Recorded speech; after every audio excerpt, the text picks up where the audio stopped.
Hi, and welcome to Be Dare to Be Different. My name is Steve McAllister.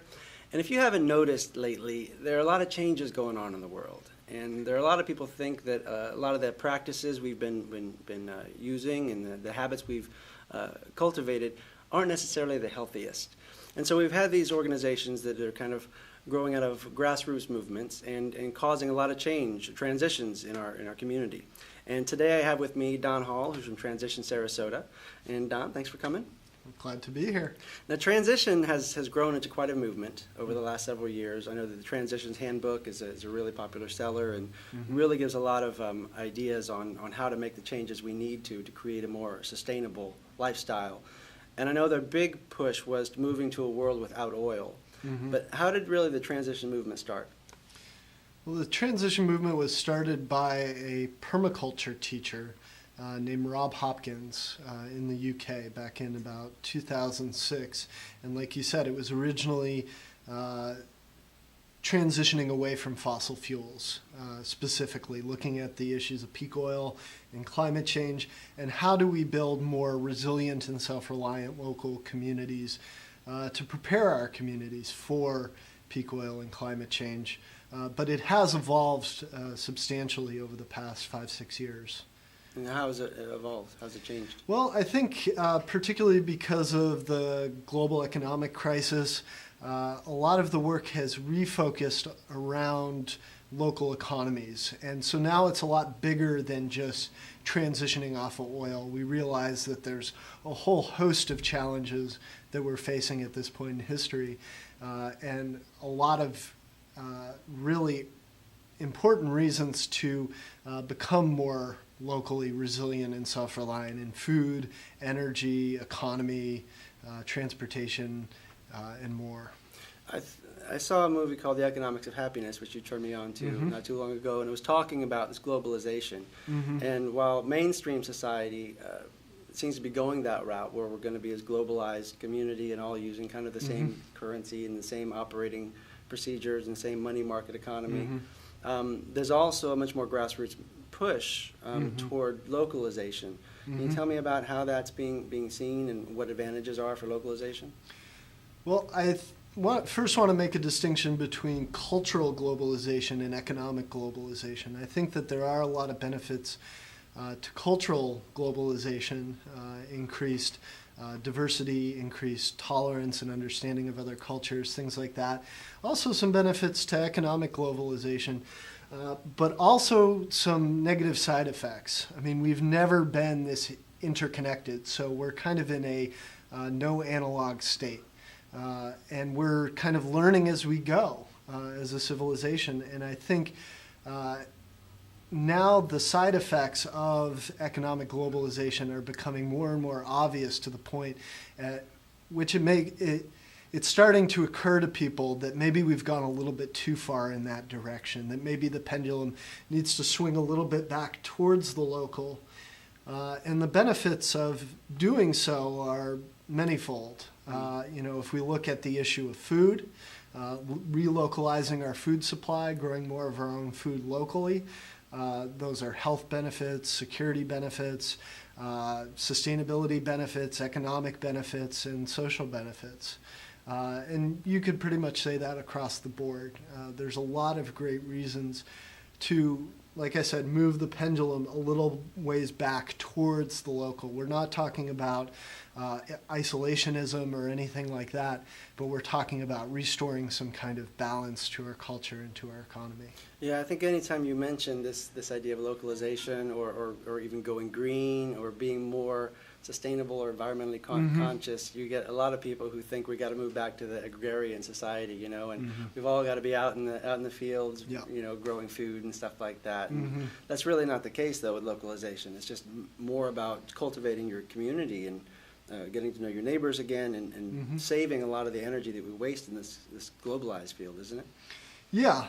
I mean, like I said, there's many good reasons for doing so. One that I didn't mention, like you said, is community. And I think that's something that people feel a real loss of at this time in history. I mean, we've never been more fragmented as a species on the family level, on the community level, et cetera.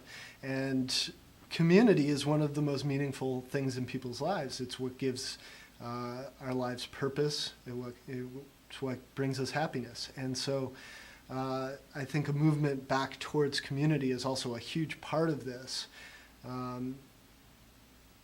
Yeah.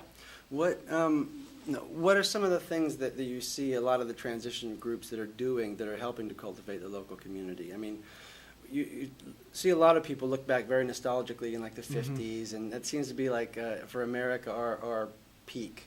You know, that's when we really hit it, and it was idyllic lifestyle, and the American dream was abundant. But we've gotten away from that, and now we're very much scared of our neighbors if we know them at all. And what are some of the initiatives that are in place that are kind of helping restore community? Okay. So first, most transition initiatives grapple first with food because it has an impact in so many different areas, but also because it's an easy way to get started making a real tangible difference. So I'll just tell you about a few initiatives that we're doing, and there's a lot of other things happening in the transition movement worldwide. One of the projects which you participated in is the Suncoast Gleaning Project, and we go and harvest the leftover produce, the surplus produce from local farms for our local food bank. And there's significant amounts of waste out there. Just in the last 2 seasons from a 3.5 acre farm, 3.5 acres in cultivation, we've harvested now over 70,000 pounds that we've donated. So think if we did that on a wider scale with all the farms here in Sarasota County and beyond, it could be very significant. And as there's not a lot of fresh food coming into our food banks. Right. And this gleaning, because when I started getting more involved with it, I wanted to find out a little bit more where it came from. And it's like a centuries-old tradition, isn't it? Didn't it start with the Jewish tradition, doing that kind of thing? Yeah. There's actually references in a lot of sacred texts. I was actually meeting with somebody last week who introduced me to a passage from the Quran about gleaning. He said it was probably the most powerful reference to it that he'd found in any of the scriptures of the major religions. So yeah, it's an ancient thing, the idea of leaving aside part of your fields for those less fortunate. And I think we're seeing a kind of resurgence of that, and there's more groups starting to do this, both locally and around the country. Cool. So that's a good place to start, taking something that is normally considered a waste stream and turning it into something valuable. If we can do that, that's a great place to start. But there's, obviously a lot more work to do there. Well, you also do that with a lot of the permaculture things as well. Isn't that whole system really set up to get the most out of whatever land you're dealing with and use the resources the most wisely? Even the wastewater and you're with rainwater cisterns and those kind of things, you're a big proponent for that kind of movement as well. Right. And yeah, I did mention permaculture earlier, and possibly some of your viewers don't know what permaculture is. So it was a movement that started in the 70s in Australia as a response to the last oil crisis with the Arab oil embargo of the United States, and realizing that oil is a finite resource and we need to prepare to live beyond oil. So it started out as permanent agriculture, an agriculture that can exist indefinitely into the future without exhausting our resource base. But it has gradually branched out to be more of a permanent culture, looking at all aspects of our society, as transition does. And we have a program called the Great Reskilling that looks at what are the kinds of skills that we need to bring about this world, to bring about a truly sustainable society. And some of them are old and some of them are new.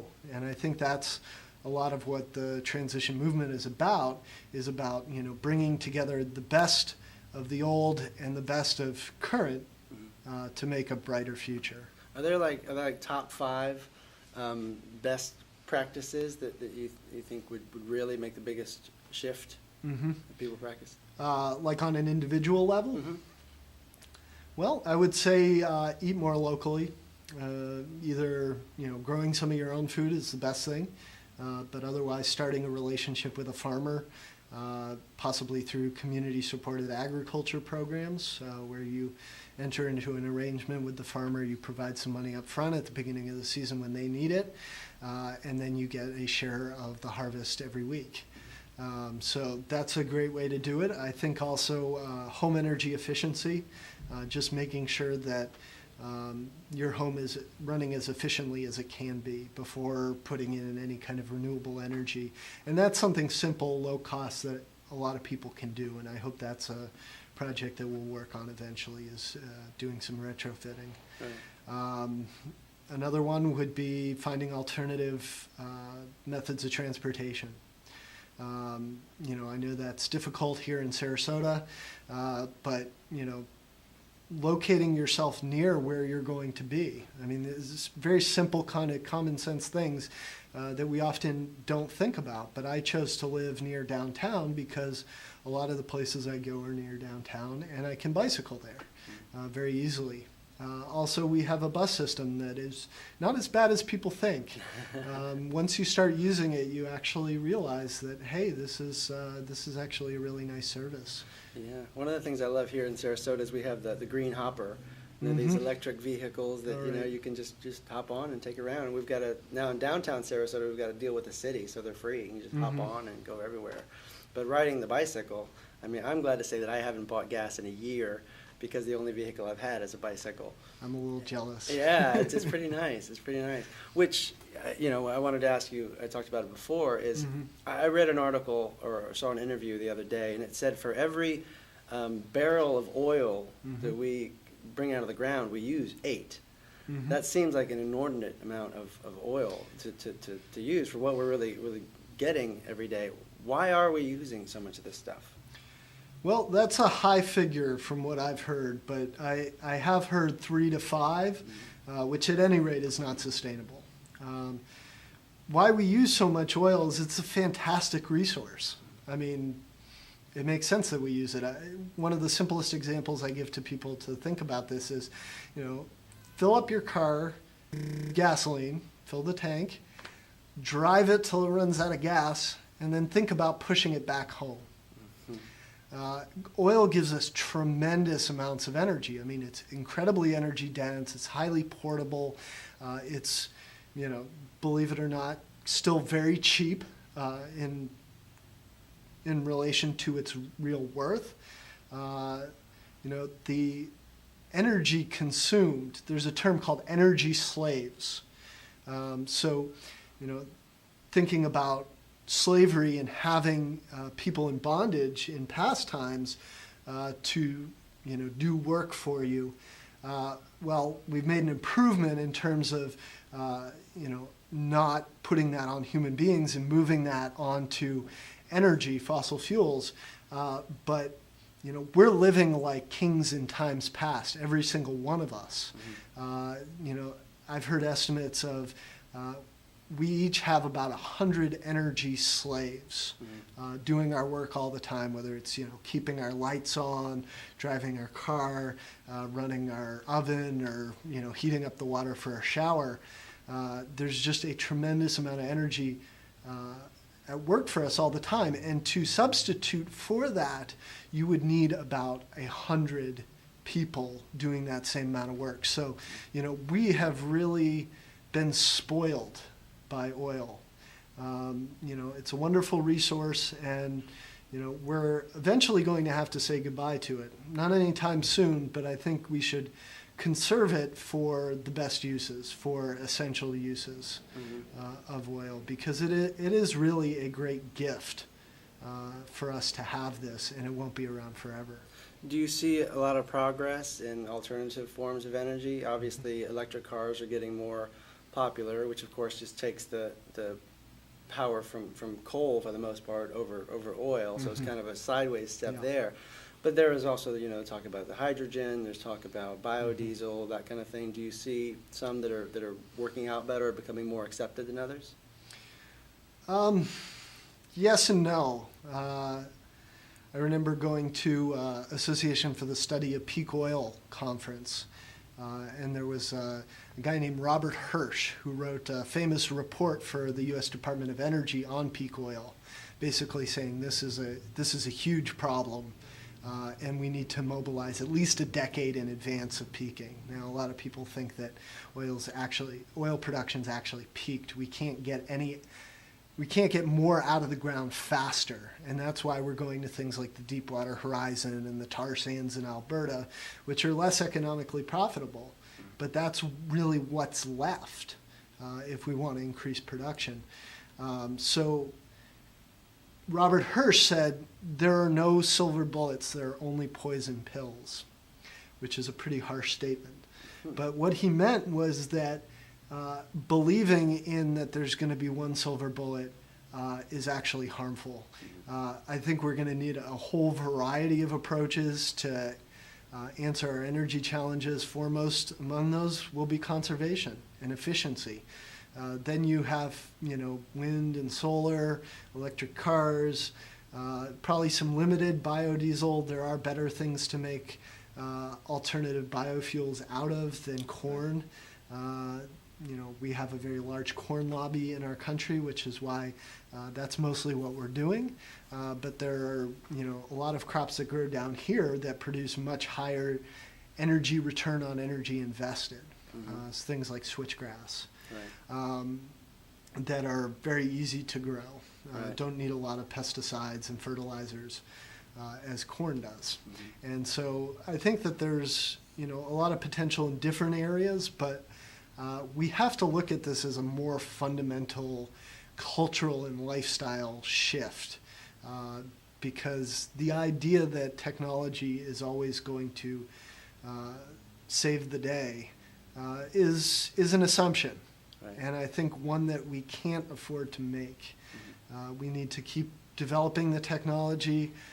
I hope probably more than anybody that there's breakthroughs, but at the same time we need to prepare to make this transition because it's an absolutely essential one. It's really at the core of our civilization, our energy challenges. Yeah, I think it's going to come from all different avenues. Somebody's going to have different affinity for anything that we put up there. Some people are going to want to use more biodiesel. Some people are going to want to use a hydrogen thing. I was in a meeting last week. We were talking about homelessness and how to deal with it here in Sarasota. And some people were talking about we need to make a big shelter for everybody, or we need to make a tent city, and we need to make a program, or we need to just invite people into houses. And everybody had their own ideas, and everybody also said, yeah, but certain people won't want to participate in this particular thing. And that's really, anything that you offer up is only gonna have its limited audience. It's limited people that it's gonna talk to. So I think the more we can look at all the possibilities and all the possibilities for abundance, the better off we're going to be. At this stage, it's not really shooting down anything, but right now it seems that we've got pretty much just this one source of energy that we're trying to make that the silver bullet. Oil is the silver bullet, and we need to start looking at poison pills. But still, one of the things that you and I have been talking about for quite a while now are alternative currencies. And I know there are quite a few alternative currencies that have popped up in different communities around the United States especially, but around the world as well. What are some of the success stories you've seen on these alternative currencies that are opening up, and how they're how they're helping the community? Probably the most successful one here in the United States in terms of circulation and widespread acceptance in the community is the Berkshire's currency in Great Barrington, Massachusetts. And this is, it's basically a substitute for the dollar. Really, the only difference between the US dollar and a Berkshire is that a Berkshire you can only spend locally. And so it's, you could describe it as a kind of advertisement for buy local, or kind of a loyalty currency. But it is very effective in driving more money to local independent businesses, which is very important because, much higher percentage of every dollar spent at a local business gets reinvested in the community, and you get what's called the economic multiplier effect. a lot of people are talking about economic inequality these days. One of the major mechanisms that economic inequality proceeds through is us spending our money at chain stores, where it all kind of funnels up to the top. So that's a good currency, but there's other types that kind of get at more fundamental issues. One that's very widespread and that we're hoping to bring here to Sarasota, as you know, is time dollars. So basically the concept behind this is that everybody's time is worth an hour. It's a conceit. You can argue all day about whether a brain surgeon's hour is worth the same as a landscaper's, but for the purposes of this community, everybody's hour is worth an hour. And what this currency really does is helps to draw out kind of undervalued resources, what Edgar Kahn, who is the founder of Time Banks USA, called the core economy. The kind of stuff that doesn't get counted normally in the GDP, that people usually don't get paid for, raising healthy children, making democracy work, fostering sustainability and social justice, those kind of things that are just really essential to our society, but are often very undervalued. So a time bank, you offer what you're passionate about, what you love, and where you have some skills. You make an offering to the community, you do an exchange with somebody, they pay you an hour, and then you can use those hours to spend on something else. And it's basically a big online database system. And I was speaking to a local currency expert, a guy named Charles Eisenstein. We had lunch with him, and he said, time banks are the most consistently successful currency all over the world. Right. I don't know of a time bank that's quite as successful as Berkshire's, but they tend to serve a real essential function in a community. Well, the Berkshire started quite a while ago, didn't they? It's been around for how long, do you know? I don't know exactly, but it's definitely over a decade. Yeah. Definitely over a decade. And there are some very successful time banks, like looking at the time bank in Dane County, which is where Madison, Wisconsin is located. And they have, I want to say 6,000 members, and they have all sorts of different programs. One of them is one of their biggest programs, and one of their first programs was paying youth in time dollars to serve on youth court, teen court.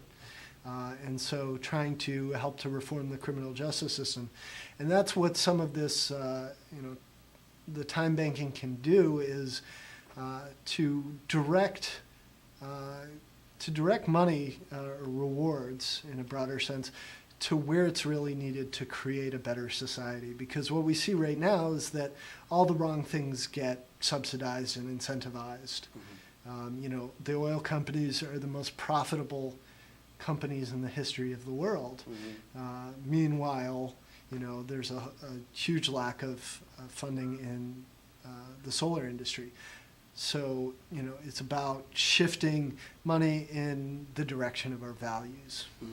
To a large extent. We, on a national level, you talked about the GDP before, and it seems that the normal, I should say normal, the monetary system that we use right now is so focused on the GDP, and as long as the GDP is high, it seems that we have a healthy economy.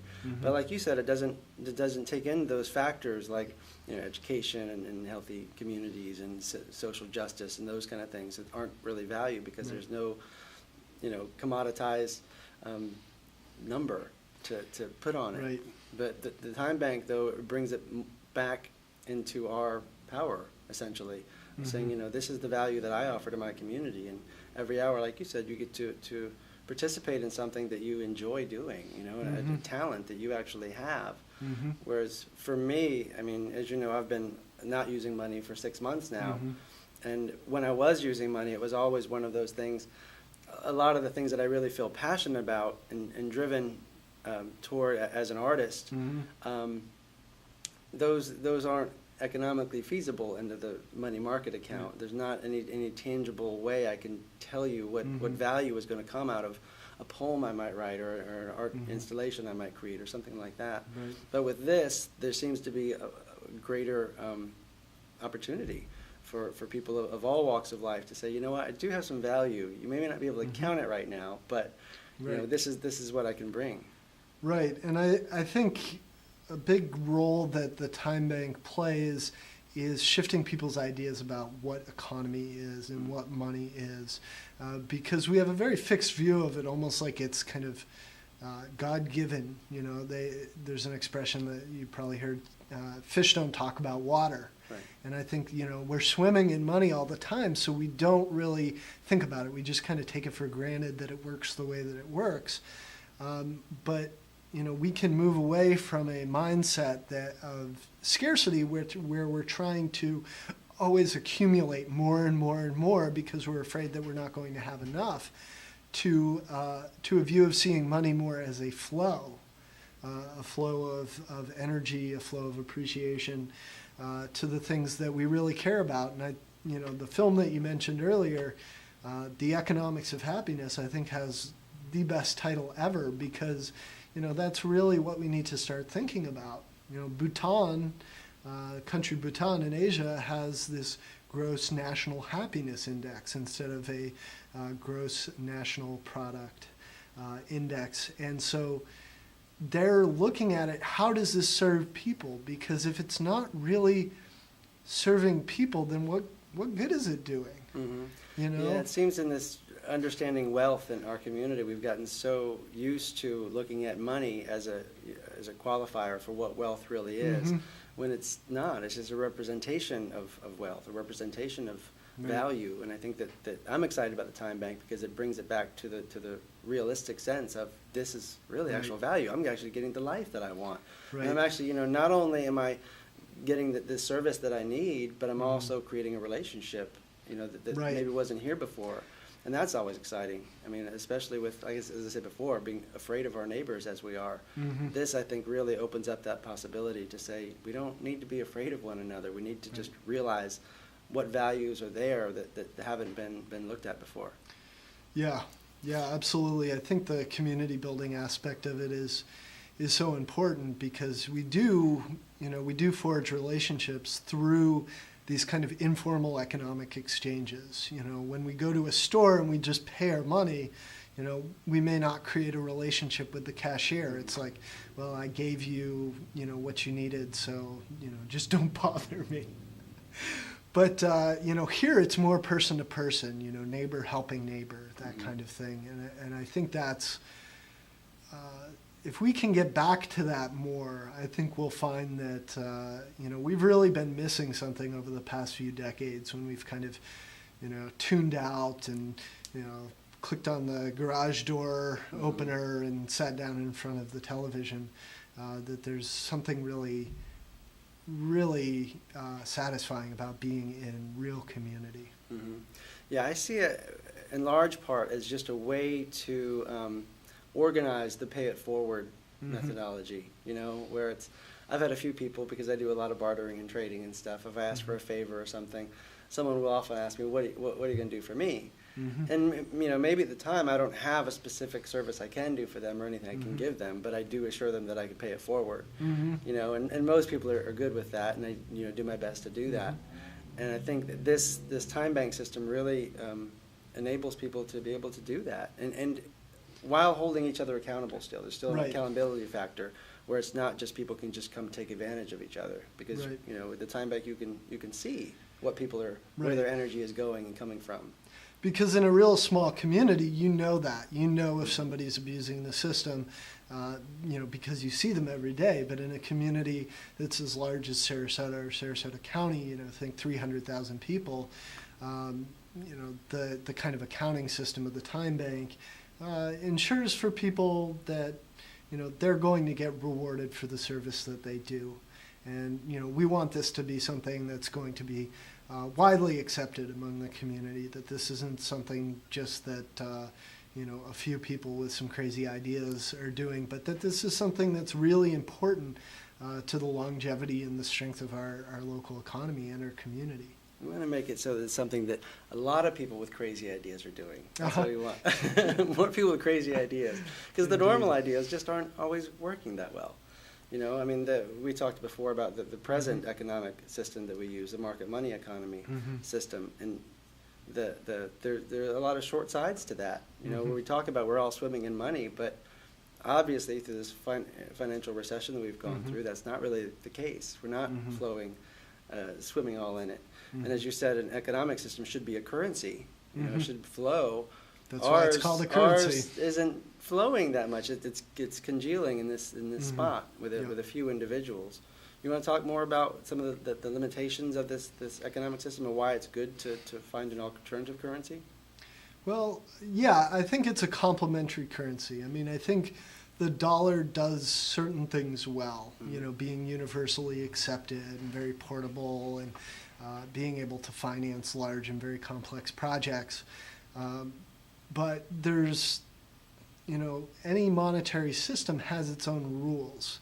And like I said before, these rules, you know, did not come down from the heavens. They were things that people invented. And so our monetary system has a very specific set of rules to it. And, you know, I think some of them are very unhealthy. I mean, particularly one that's been getting a little bit of notoriety lately, perhaps in part to Ron Paul and his campaign for president, is being able to create money out of thin air. And banks being able to create money when they make a loan. And the kind of extreme fractional reserve banking where banks hardly have to have any money on hand to back up their deposits and making very risky bets. And I think the economy has just gotten more and more and more abstracted to the point where, you know, we had these crazy derivatives that were, you know, flying around the world and nobody really knew what was in them. And even some very intelligent people were buying these packages loaded with bad mortgages because, you know, they didn't know what was in them. Right. And, you know, we saw the financial crash. And, you know, I'm just hoping that as things are picking back up a little bit, we don't lose our sense of perspective. Because I think, you know, you use the word normal, crazy and normal. We just had a farmer, an author from Virginia down here during our Eat Local Week last month named Joel Salatin. And his new book is called Folks, This Ain't Normal. And, you know, it's basically the thing of, you know, common sense isn't common anymore. We've kind of lost our perspective. We've been so intoxicated by, you know, the wealth we have in this society, the convenience, the technological progress, that sometimes we've lost sight of the things that are really important and really form the foundation for a sustainable future, for longevity. And I think, you know, one of them is having, you know, a different relationship to economics that's not entirely focused on the short term, but looks as how we can build more resilient community where we know that in a pinch we can take care of ourselves. And that feels immensely empowering when you know that. Yeah, there's really no estimation on that value of feeling home. You know, when you have a community like that you know that whatever comes down the pike, you're going to be able to handle it together, and you've got somebody to lean on. And, you know, from a little thing like being able to have somebody to get you a cup of sugar when you run out, right, to having somebody, you know, get your back when whatever goes down. I think the time bank idea is fantastic. As you know, I'm looking really forward to being able to get into this and looking at all the value that's gone unmissed and uncommoditized because we haven't been able to understand it with this current system. So, do you have any last words before we shut out of here? Well, I just think a lot of these, you know, I think this is a rare opportunity, this transition, to bring together people who have been kind of divided for a long time. And those divisions seem to be getting deeper and deeper in Washington, but I think in our local communities, liberals, conservatives, people from all across the political spectrum can look at what we're doing here with making more resilient and self-reliant local communities, whether it's food, whether it's energy, whether it's simply building community, whether it's the economy, and see something in there that they can support and get involved with. And I think, with the financial crisis just, so recently, and seeing gas prices, fluctuating but going up and up and up over the long term, we can realize that, this is starting to be urgent. Like we were, talking about climate change 5 or 10 years ago, it seemed like that was something off in the future, but it's happening now. And the economic issues, the resource depletion issues that we're talking about are things that are happening now. And one of my favorite writers, a blogger named Sharon Astick, who's a homemaker in, I believe, New Jersey, has something called the theory of anyway, which means that, yes, we do have these challenges that are really urgent, and we need to respond to these. But even if that wasn't the case, we'd want to do it anyway, because this is going to create a more life-affirming, more deeply satisfying society. Yeah, absolutely. I hear a lot of people argue climate change and it's not really happening, and peak oil is not really happening, and for all those kind of things, like you said, it's these are healthy moves anyway.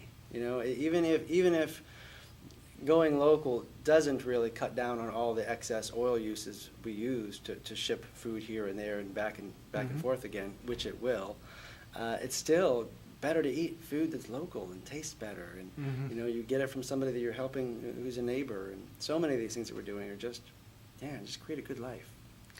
And I think, just one last thing is that, we all don't have to do this all at once, but we all have to do something. We all have to do our best.